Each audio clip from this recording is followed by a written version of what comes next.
오늘로써 이제 사무엘서는 상하편 전부에서 이제 마무리를 짓게 됩니다. 오늘 이제 제가 2부 예배 마치고 저희 딸한테 항의를 받았습니다. 이게 24장 그 앞부분의 본문을 읽었는데 이게 이해가 좀 어렵다. 그래서 네가 설교를 잘 안 들은 것이다. 그랬더니 화를 내더라고요.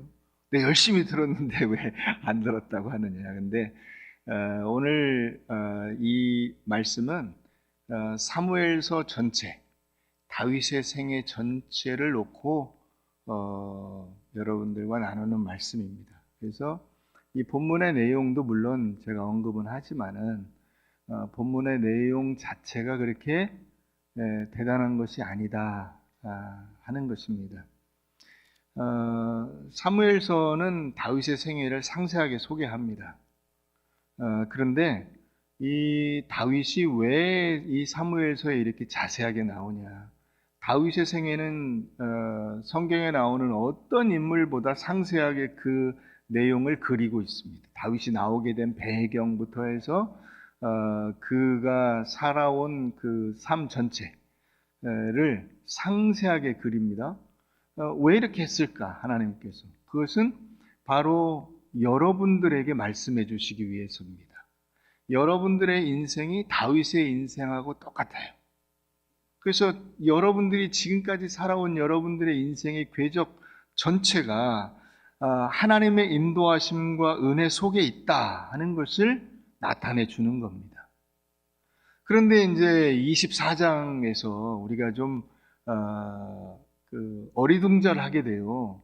왜 그러냐면 끝이 좀 해피엔딩으로 끝나지 않거든요. 이게 다윗이 이제 우리가 읽은 말씀에 다 읽지 않았습니다만 24장 전체를 간략히 요약하면 하나님이 그 시험거리를 던져주세요. 이걸 잘못 물으면 이게 큰일 나는 건데 다윗이 그걸 분간을 못하고 잘못 물어버리죠.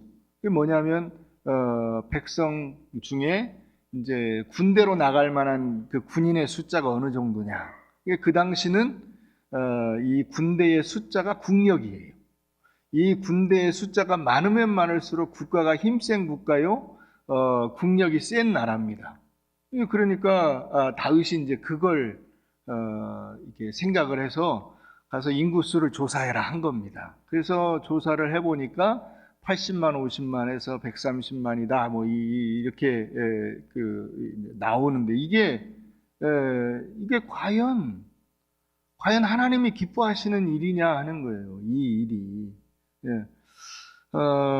우리가 이제 이 다윗이 24장에서 그래서 이제 벌을 받습니다. 이 조사를 했다는 것 자체가 문제가 아니라 다윗이 벌 받는 데 있어서 우리가 마음이 사실 좀 찜찜한 거죠. 우리가 마음이 찜찜한 이유가 뭘까요? 다윗을 훌륭한 모범으로, 영웅으로 생각했기 때문에 그런 거예요.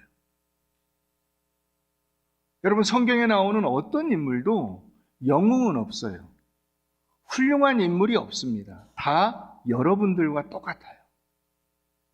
야고보서에 나오는 대로 엘리야는 우리와 성정이 같은 사람이다. 똑같은 사람인데 하나님 앞에 기도했더니 하나님이 응답해 주시고, 똑같은 사람인데 비가 그치라고, 이 가뭄이 그치라고 했더니 그치게 되고, 이게 이 불을 내려달라고 하니 불을 내려. 이게 하나님이 역사하시는 거예요.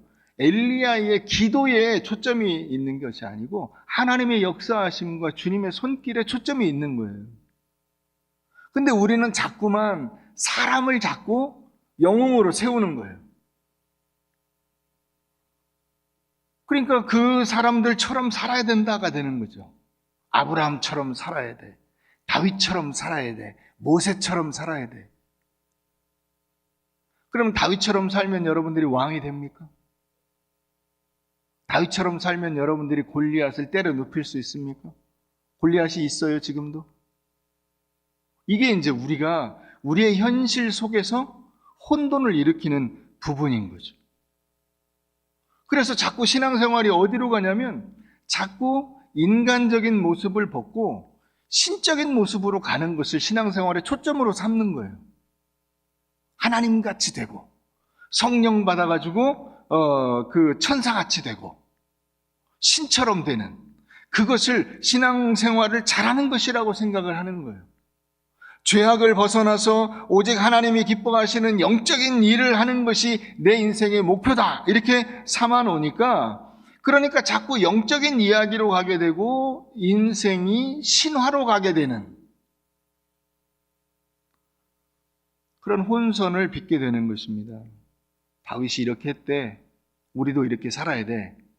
아브라함이 이렇게 했대. 우리도 이렇게 해야지. 그래서 우리도 인간적인 모습을 벗고 성령 받아서 하나님처럼 되자. 하나님이 여러분 우리에게 하나님 되라고 하십니까? 신적인 모습으로 우리를 변화되라고 하십니까? 아니죠. 하나님이 하나님의 형상으로 인간을 만드시고 가장 인간 본연의 모습으로 살라고 하시는 거예요. 원래 하나님이 계획하신 최초 인간의 모습, 첫 번째 아담의 모습을 회복시키는 것이 두 번째 아담의 역할이잖아요. 이 삶을 우리 보고 살라고 하시는 거예요. 그런데 우리는 자꾸 하나님처럼 변화되는 것이 우리 인생의 실제적인 목표인 것처럼 그러니까 다 실패하죠. 자, 그러면 하나님이 원하시는 인생의 모습이 뭐냐? 이사야 55장을 우리 한번 가보십시다.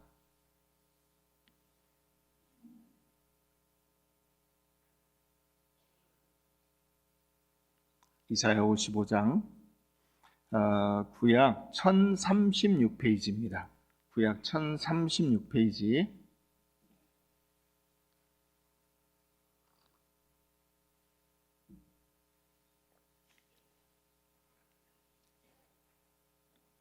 삼절 보겠습니다. 너희는 귀를 기울이고 내게로 나와 들으라. 그리하면 너희 영혼이 살리라. 내가 너희를 위하여 영원한 언약을 맺으리니 곧 어떤 언약입니까? 다윗에게 허락한 확실한 은혜다. 하나님이 다윗하고 언약을 세우시고 그 언약을 실천해 가신다는 거예요. 확실하게. 그러니까 여러분 24장에서 다윗이 시험에 들고 이게 자빠지고 넘어졌다. 이게 그렇게 큰 문제가 안 돼요. 큰 문제가 안 돼요. 다시 하나님 앞에 돌아오잖아요. 하나님이 그걸 받아주시잖아요. 이런 나쁜 놈, 너 한번 실패했으면 다시는 그런 죄를 범하지 말아야지. 또 그러냐? 이렇게 그 다윗을 책망하지 아니하시고 거기에 대한 벌을 내리시긴 하지만 동시에 받아주세요. 그래서 그 다윗의 후손에서 예수 그리스도가 나오는 거예요.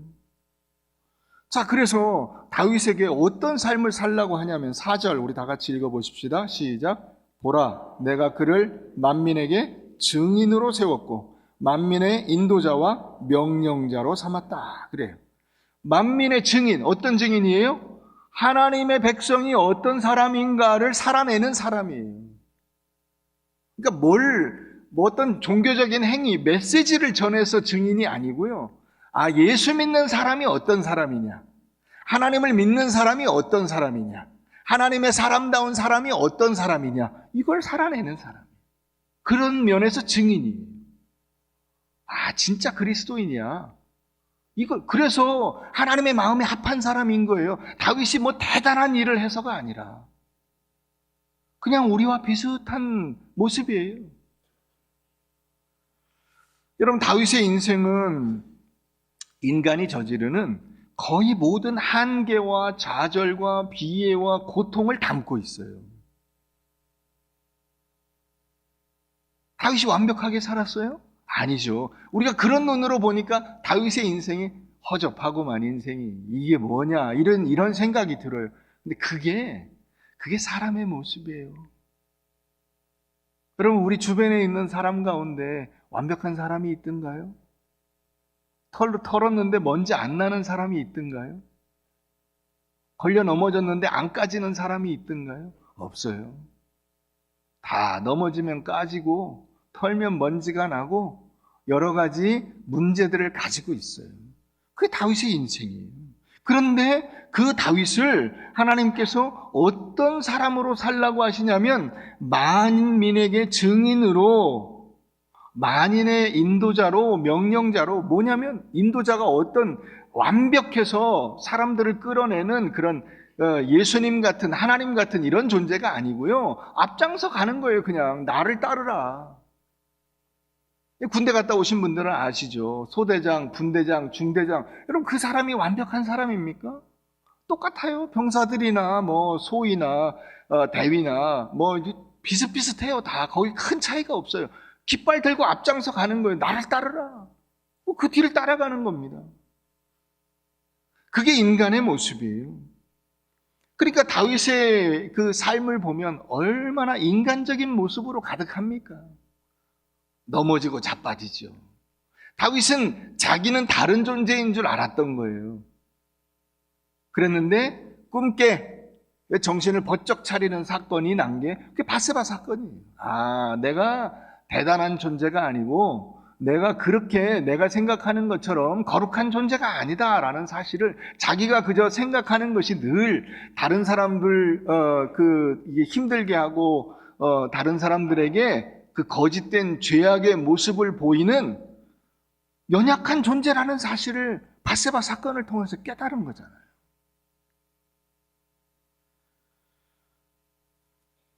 다윗이 골리앗을 때려 눕힌 것도 마찬가지예요. 그거는 다윗이 한 게 아니고요. 하나님이 하게 해주신 거예요. 그렇게 만들어 주신 거예요. 돌을 딱 던졌는데 골리앗의 그 이마에 가서 돌이 박힌다. 여러분 어지간한 돌이 던져가지고 여기 가서 박히게 됩니까?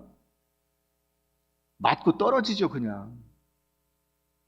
이거 누가 한 거예요? 하나님이 하신 거예요. 다윗이 잘나가지고 뭐 다윗이 뭐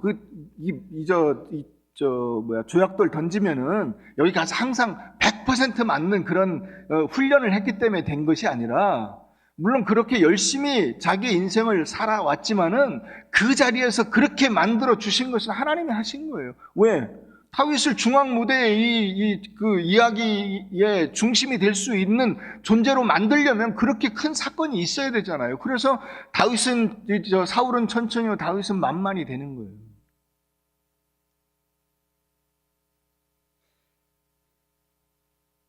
우리가 지난주에도 살펴봤지만 그러나 그 올라간 다음에 어떻게 됩니까?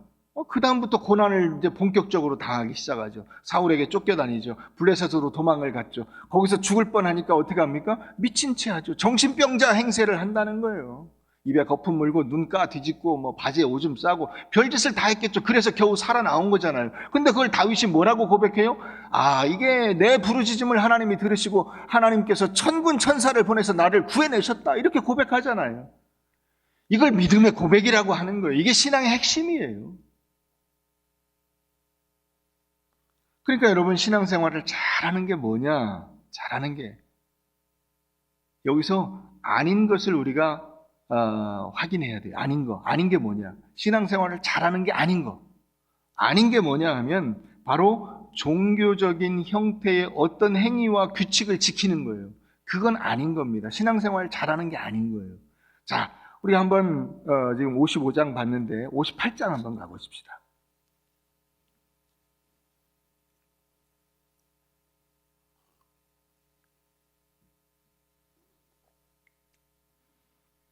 (58장) 3절 보세요.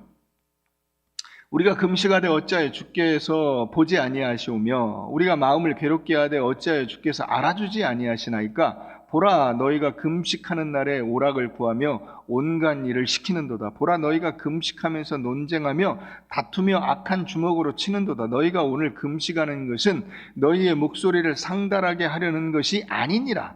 이것이 어찌 내가 기뻐하는 금식이 되겠으며 이것이 어찌 사람이 자기 마음을 괴롭게 하는 날이 되겠느냐. 여러분, 금식에서 하나님께서 이렇게 해서는 안 된다 하고 얘기하시는 것이 두 가지가 있어요.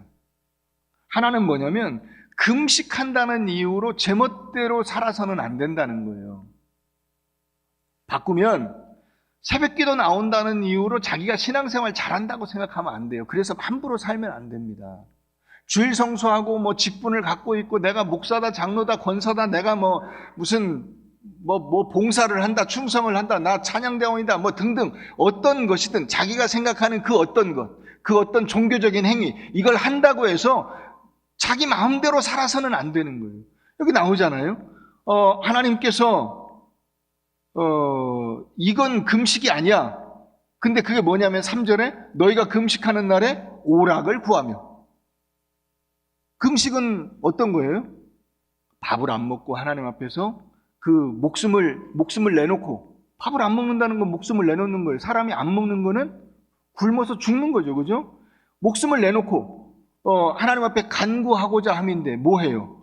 오락을 구하고. 그 옆에 보면 온갖, 온자 옆에 일자 있죠. 그 밑에 내려가 보면은 거기 다른 번역을 거기 소개해 놨어요. 너희 역군을 압제하는도다. 온갖 일을 시키는도다 이렇게 하는데, 너희 역군, 집에서 일 시키는 일꾼들한테 자기가 금식하면서 일꾼들한테 함부로 한다는 거예요.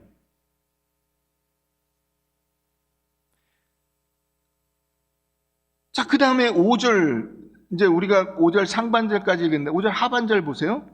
그의 머리를 갈대같이 숙이고 굵은 배와 재를 펴는 것을 어찌 금식이 하겠습니까? 금식하는 흉내를 엄청 낸다는 거예요. 그래서 머리에 그 굵은 배를 쓰고 재를 뒤집어 쓰고 그리고 막 기도하는 듯 신용을 하는 거예요. 자랑하는 거죠. 내가 이 금식한다고. 그 바리새인이 세리하고 기도하는데 예수님이 말씀하신 데 그 나오잖아요. 내가 일주일에 2번씩 금식하고. 자기 금식하는 사람이라는 거예요. 11조 안 빼먹는 사람이라는 거예요. 주일 성수하는 사람이라는 거예요. 내가 뭐 하는 사람이라는 거예요. 자랑하는 거예요. 그러나 여러분, 우리의 인생 속에서 금식이 신앙적인 행위가 될 수도 있고 안 될 수도 있어요. 주일 성수가 우리의 신앙에서, 우리 인생에서 신앙적인 행위가 될 수도 있고 아닐 수도 있어요. 새벽 기도가 신앙적인 행위일 수도 있고 안 될 수도 있어요. 어떻게 되느냐? 만약에 우리가 금식이나 주일 성수나 새벽 기도나 이런 것에 합당한 인격으로 살며 다른 사람을 돕고 이 이웃을 돌보고 선한 일을 하고 법을 잘 지키고 신실하게 살아내는 진정한 신앙 인격자로서 산다면 그것은 굉장히 아름다운 신앙 행위예요. 그분이 인격적으로도 훌륭한데 새벽 기도도 하셔. 주일 성수 빠짐이 없어. 충성하는 분이야. 이게 되는 거예요. 그런데 만약에 그렇지 않다면 이것은 종교적인 행위를 전면에 내세워서 자기를 자랑하는 거예요. 자, 그러니까 6절 한번 보십시다. 우리 다 같이 읽겠습니다. 시작. 내가 기뻐하는 금식은 흉악의 결박을 풀어주며 멍에의 줄을 끌어주며 압제당하는 자를 자유하게 하며 모든 멍에를 꺾는 것이 아니겠느냐. 또 줄인 자에게 내 양식을 나누어 주며 유리하는 빈민을 집에 들이며 헐벗은 자를 보면 입히며 또 내 고륙을 피하여 스스로 숨지 아니하는 것이 아니겠느냐. 그리하면 내 빛이 새벽같이 비칠 것이며 내 치유가 급속할 것이며 내 공의가 내 앞에 행하고 여호와의 영광이 내 뒤에 호위하리니 내가 부를 때에는 나 여호와가 응답하겠고 내가 부르짖을 때에는 내가 여기 있다 하리라.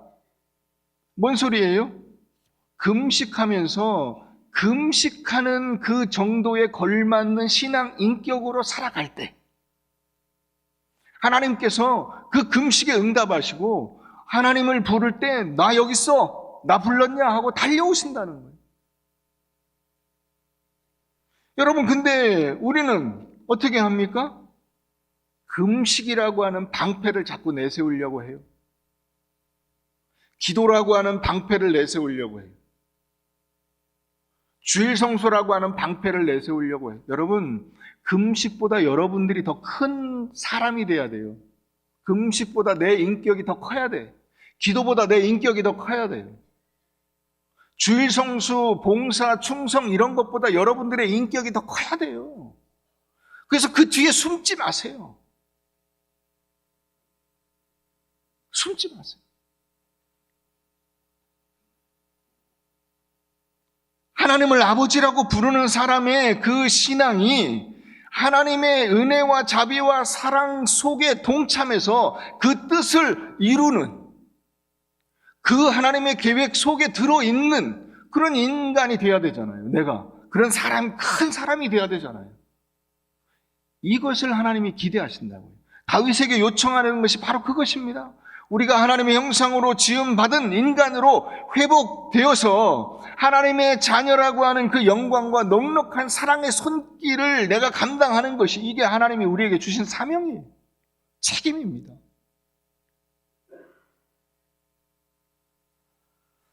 여러분, 그렇게 될 때 여러분들의 인생이 하나님 안에서 풍요로운 인생이 되는 겁니다. 풍요. 진정한 신앙의 풍요가 바로 여기 있는 거예요. 그러니까 여러분 내려가 보십시다. 또 만일 내가 너희 중에서 멍에와 손가락질과 허망한 말을 제하여 버리고 줄인 자에게 내 심정이 동하며 괴로워하는 자의 심정을 만족하게 하면 내 빛이 흑암 중에서 떠올라 내 어둠이 낮과 같이 될 것이며 여호와가 너를 항상 인도하여 메마른 곳에서도 내 영혼을 만족하게 하며 내 뼈를 견고하게 하리니 어떻게 된다는 거예요? 신앙 인격이 든든해져요. 그래서 우리의 영혼이 만족하고 내 뼈가 견고하게 된다는 거예요. 그래서 어떻게 됩니까? 물된 동산 같겠고 물이 끊어지지 아니하는 샘 같을 것이다. 여러분 그 동물의 왕국 보면은 저 아프리카 세렝게티 평원이나 오카방고 평원에 하여튼 이 기가 막힌 생태계가 지금 잘 돌아가고 있는데 이게 부침이 있어요. 오르락 내리락 해요.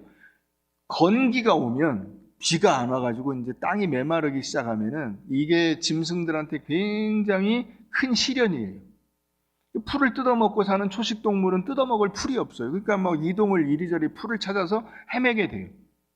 근데 풀을 찾을 수가 없겠죠? 다 이게 배부르게 먹는 게 아니겠죠? 그러면 이제 아사하는 그런 짐승들이 생기는 겁니다. 웅덩이가 다 말라버리죠. 강이 말라버립니다. 그래서 거기 얼마 안 되는 그 물에 그냥 막 꼴싹꼴싹해요. 악어들도 그때는 막 잡아먹는 이런 거에 별로 그렇게 적이 없어요. 힘이 없어요. 물이 없으니까. 자, 그러다가 비가 오기 시작해요. 이제 건기가 끝나고 비가 뚝뚝뚝뚝뚝 떨어지기 시작해 쫙 내리면 그러고 나면은 이제 얼마 안 있어서 언제 그랬냐는 듯이 이 식물에 싹이 올라와요. 나무가 버렇게 돼요. 나뭇잎이 생겨요. 무성하게 됩니다. 다시 생태계가 언제 그랬냐는 듯이 황폐한 벌판같이 됐었는데 다시 새파랗게 돼가지고 거기에 짐승들이 바글바글하고 풍요롭죠. 풍요로워요. 그것을 지금 말하고 있는 것입니다. 물된 동산 같겠고 물이 끊어지지 아니하는 샘 같을 것이다. 여기 물이 끊어지다라고 하는 이 단어가요. 무슨 뜻이냐면 속이다 이런 뜻이에요. 속이다. 물이 있는 줄 알고 갔는데 물이 없어. 이게 속인 거죠. 신기루 같은 거예요. 사기친 거예요. 교회 가면 사랑이 있대 그래서 와봤는데 사랑이 없어. 저 사람 예수 믿는 사람이야 그래서 좋은 줄 알고 만나는데 그렇지 않아. 속은 거예요. 사기를 당하는 겁니다. 이게 사기죠. 멋진 사람인 줄 알았는데 멋진 사람이 아니었어요. 여러분 세상이 지금 교회를 향해서 비판하는 것이 그런 거 아닙니까? 물된 동산인 줄 알았더니 물이 끊어져 버린 메마른 웅덩이 같은 쩍쩍 갈라진 그 사람들이 욕을 하는 거잖아요. 그건 어찌 보면 한편으로는 욕이긴 하지만 우리에게는 간절한 요청이기도 한 거죠. 신앙생활이 어때야 하느냐 하는 것입니다. 여러분 그런 점에서 우리가 이 다윗의 인생을 다시 들여다볼 필요가 있어요. 24장에 나오는 이 다윗의 모습은 시험에 진 모습이에요. 시험에 져서 그 시험의 함정 속에서 넘어진 모습입니다. 그런데 그럼에도 불구하고 다윗이 하나님 앞에 꿇어 엎드려요. 그걸 인정하고 하나님 없으면 저는 아무것도 아닙니다. 제 인생에 하나님의 은혜의 단비, 제 인생에 하나님의 말씀의 단비, 제 인생에 하나님의 성령의 역사하심이 없이는 저는 살아낼 수가 없습니다. 하나님 저를 불쌍히 여겨 주십시오. 그 고백이 24장에 나오는 거예요. 여러분 그렇기 때문에 하나님의 그 생명과 은혜가 내 안에 들어오는 겁니다. 이미 들어왔어요. 하나님께서 여러분들을 사랑하시잖아요. 믿으십니까? 하나님이 나를 사랑하신다. 믿으십니까? 예수 그리스도께서 여러분들과 동행하시고 여러분들의 인생의 구주가 되심을 믿으십니까? 여러분, 그렇습니다. 그런데 우리가 자꾸만 마치 뭐가 된 것처럼 종교 행위와 신앙의 열심으로 자신이나 다른 사람을 속이려고 할 필요가 없어요. 대단한 사람인 채 할 필요가 없어요. 다윗의 인생이 오늘 우리의 인생의 상황과 똑같아요. 그가 성공했을 때, 그가 실패했을 때 하나님께서 그와 함께 하심을 그가 믿고 하나님의 존재와 충만을 드러내기도 하지만 동시에 하나님 없는 존재의 그 피폐함과 절망을 증언하는 인생을 다윗이 살아낸 것입니다. 여러분, 하나님이 초월적인 기적의 하나님이시지만은 우리가 그 하나님의 초월과 기적 뒤에 숨어가지고 마치 나도 초월적인 존재이고 나도 뭔가 기적을 만들어낼 수 있는 것처럼 그렇게 가장하거나 그렇게 착각해서는 안 된다 이 말이에요. 오히려 우리에게 하나님이 어떤 책임을 주셨는가? 아까 55장 4절에 주신 말씀처럼 만인 앞에 하나님의 사람으로서의 삶을 살아내는 증인이 뭔가 하나님께서 하신 일을 이렇게 이 거룩이라고 하는 옷을 입고 그 뒤에 숨어가지고 막 이야기하고 강요하는 존재가 아니고 하나님이 나에게 어떤 책임을 주셨는가 하는 것을 살아내는 책임이에요. 그런 증인이에요.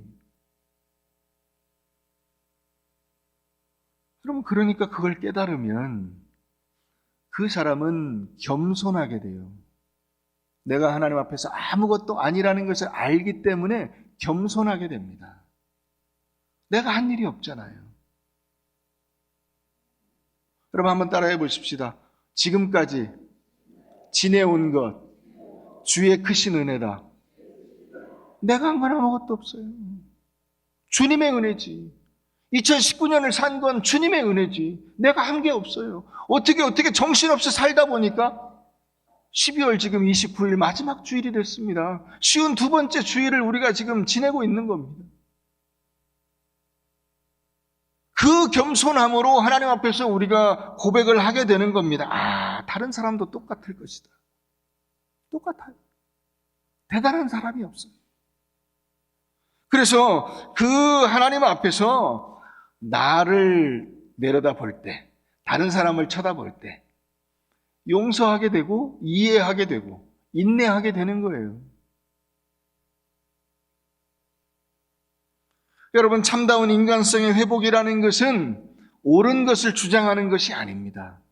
너 똑바로 해야지, 믿음으로 살아야지, 목사가 그렇게 하면 돼, 장로가 그렇게 하면 돼, 권사가 그렇게 하면 돼, 그런 얘기를 하는 게 아니에요.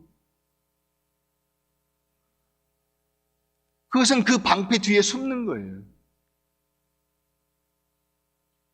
옳음이라고 하는, 의라고 하는 그 방패 뒤에 숨는 거예요. 내가 숨는 거예요. 그거밖에 없어요. 그걸 위선이라고 하는 겁니다. 바리새인들을 그래서 예수님이 책망하신 겁니다. 회칠한 무덤이라고. 옳음이라는 페인트로 겉껍데기를 쫙 칠했는데 그 속 안에는 뭐가 있습니까? 썩는 시체가 있다는 거 아니에요. 그게 우리의 모습이잖아요.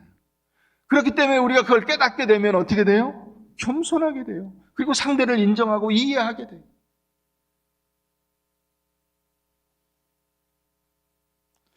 그 이해 속에서 우리의 삶을 살아가는 겁니다.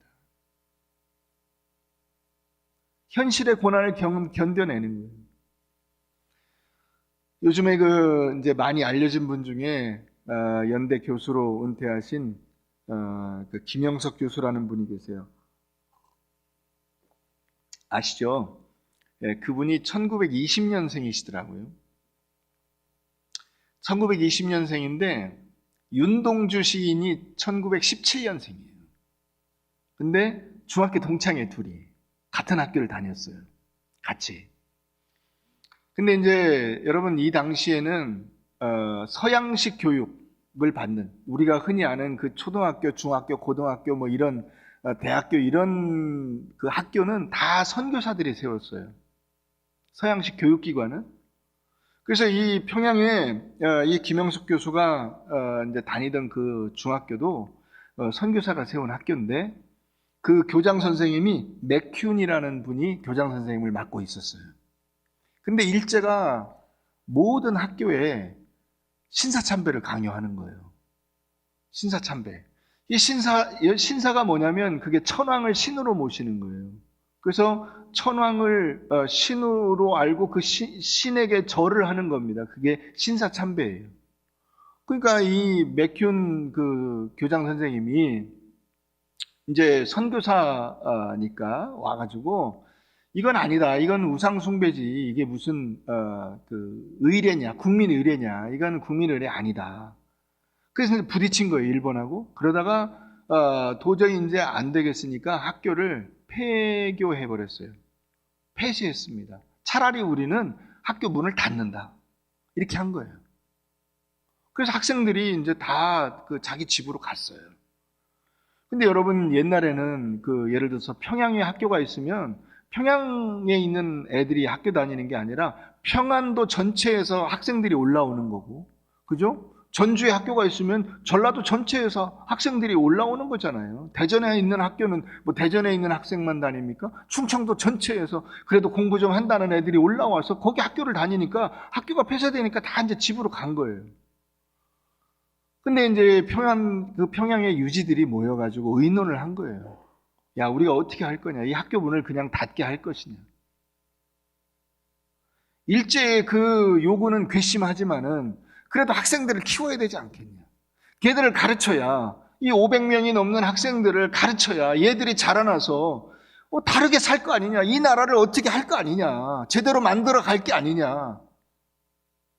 그래서 한 달 만에 다시 학교를 열기로 했어요.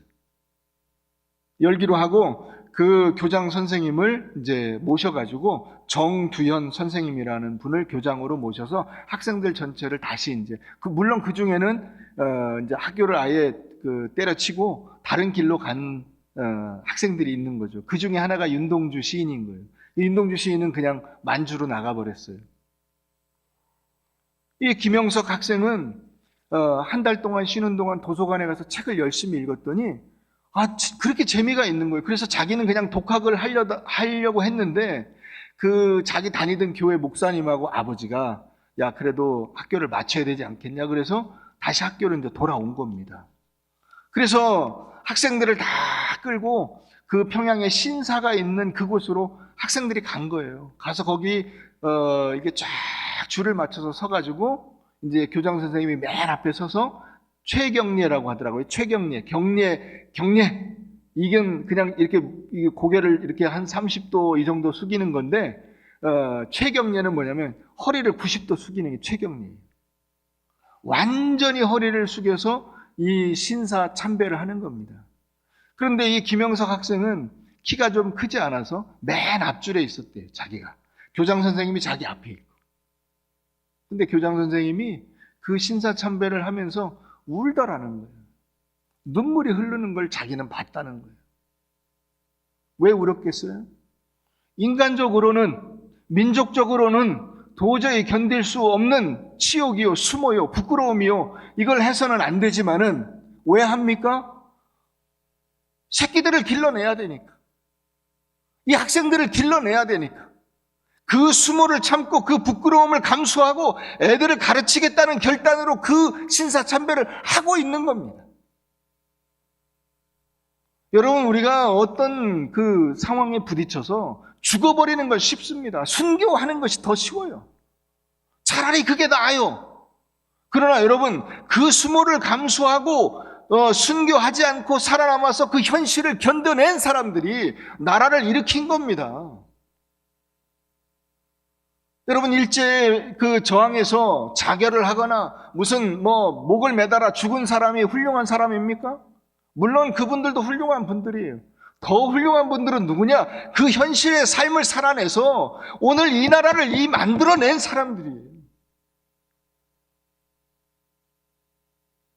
우리가 우리 삶의 현장 속에 들어가서 거기서 그냥 다 때려치고 막 살아 자포가는 것이 잘하는 것이 아닙니다. 하나님의 말씀을 붙들고 하나님께서 이 주신 목숨, 하나님께서 주신 이 신앙, 하나님께서 주신 이 말씀의 가치가 그 부끄러움과 수모와 그 어려움보다 훨씬 더 크다는 사실을 알고 그걸 견뎌내는 것이 그게 우리에게 주신 사명이요 책임입니다. 여러분, 그러니까 우리가 여러분들의 목숨의 가치가, 여러분들의 신앙의 가치가, 여러분들의 삶의 가치가 세상의 명예나 권세나 자기 체면이나 자기 영광보다 훨씬 더 큰 거예요. 그것에 여러분들의 신앙을 집어던지면 안 되는 겁니다. 하나님께서 싸우라고 하는 것이 무엇이냐 하는 거죠. 여러분, 예수님이 십자가에 달리셨어요. 그 십자가에 달린 예수를 향해서 사람들이 이야기합니다. 네가 만약에 메시아라면 내려와 봐라. 내려와 봐라. 네가 진짜 메시아야? 내려와 봐라. 그러면 예수님께서 주님 잠깐만 1분만 저를 좀 용서해 주십시오. 그래서 딱 내려와 가지고 한 대씩 패주고 올라가면은 되는 겁니까? 안 되죠. 끝까지 그걸 견뎌내야죠. 그 부끄러움과 수모를 견뎌내야죠. 그게 십자가죠. 그래서 이 김영석 교수가 이야기하는 거예요. 교장 선생님이 학생들을 위해서 십자가를 지시는 것을 자기는 봤다는 거예요.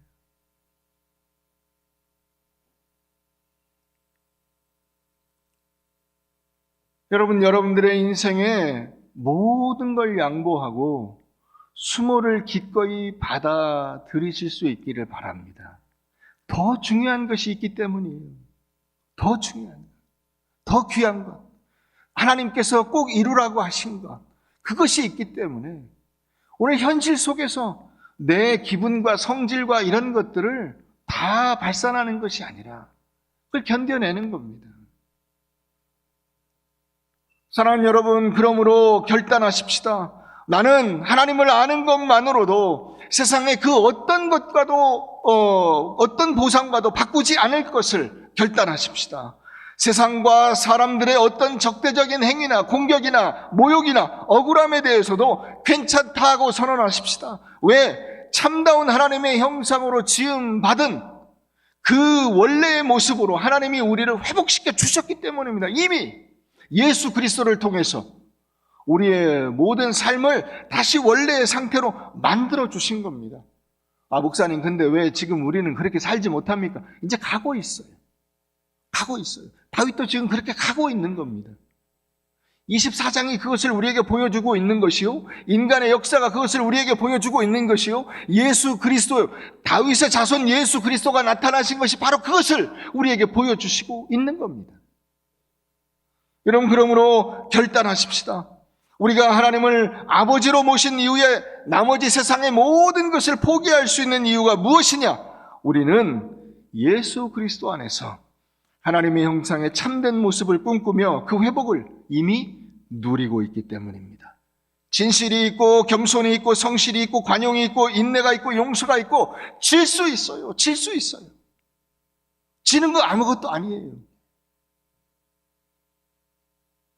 신자의 가장 중요한 기준은 내가 하나님의 형상으로 회복되었느냐 하는 것입니다. 여러분, 우리가 이 사무엘하 24장을 보면서 찜찜한 이유가 다윗이 그럼 실패한 거야? 아니에요. 왜 다윗이 실패했어요? 다윗이 성공했어요. 다윗의 인생은 하나님께서 받아주셨어요. 뭘 보니까요? 예수님이 오셨잖아요. 다윗의 후손 예수 그리스도가 오셨잖아요. 이게 하나님께 쓰임받은 거예요. 그렇기 때문에 다윗은 잡혀갈 수 없었던 거예요.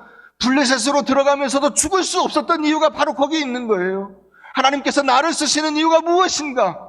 나를 선택하시고 너의 후손 가운데 이 인류를 구원할 영원한 구원자가 나타날 것이다. 다윗은 그것을 붙들고 산 거예요. 사랑하는 여러분, 이제 2020년이 다가옵니다. 보통 이제 새해가 들면 술, 담배 끊어야지. 우리나라의 신앙의 기준은 술, 담배 대표적이죠. 물론 술, 담배 하라는 건 아닙니다. 뭐 끊으시면 좋겠죠. 그러나 그게 결정적인 건 아니라고 봐요, 저는. 술 먹는다고 해서 지옥 가냐? 담배 핀다고 해서 지옥 가냐? 그건 아니라고 봐요. 그보다 훨씬 더 중요한 것이 있어요. 그게 뭐냐? 마음과 성품이 따뜻하고 예의를 갖춘 신앙 인격자가 되는 겁니다. 그게 훨씬 더 중요한 거예요. 여러분, 왜 신앙이 훌륭하다고 할수록 인간적으로 예의도 없고 남을 참아주는 인내심도 없고 욕심만 가득하고 남들과 화목하지 못하고 싸우고 파벌이 생기고 어지간한 일에 허허 지나가면서 웃고 넘기는 사람들이 없냐 이거죠. 왜 교회에서 그런 사람들을 볼 수가 없냐 이거죠. 환한 웃음으로 맞아주고 손을 붙잡아주고 어깨를 두드려 가면서 함께 그 믿음의 길을 걸어가지 않겠냐고 손을 내미는 그런 사람이 왜 없냐 이거죠. 여러분, 그러나 하나님의 은혜의 비가 내리지 않습니까? 하나님께서 풍성하게 베풀어 주시는 놀라운 역사의 단비가 내리지 않습니까? 그렇기 때문에 여러분들의 인생에서도 그 싹이 날 겁니다. 나무의 잎이 무성하게 될 것이고요. 풍요로운 열매를 여러분들이 경험하게 될 것입니다.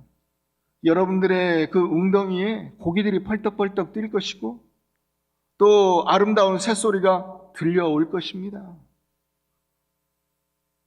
그것을 하나님께서 우리들의 삶 속에서 약속해 주셨어요.